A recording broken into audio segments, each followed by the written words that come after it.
Hello friends, বিকেলে একটু হাঁটতে বেরিয়ে পড়েছি। রাস্তা দিয়ে হাঁটতে হাঁটতে একটা গাছের দিকে চোখ পড়ল। যদি কেউ জানো কমেন্টে জানিও। হাঁটা শেষ করে আবারও বাড়ির দিকে রওনা দিলাম।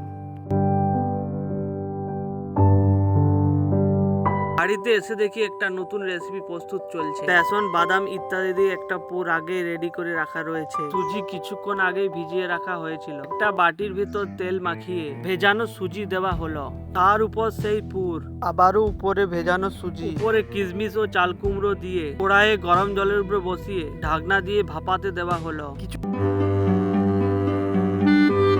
গেলে কড়াই থেকে নামিয়ে নেওয়া হয়। ঠান্ডা হলে ছুরি দিয়ে সাইড কেটে নেওয়া হচ্ছে। ভেঙে দেখা হলো কেমন হয়েছে। এইভাবেই তৈরি হলো সুজির ভাপা পিঠে।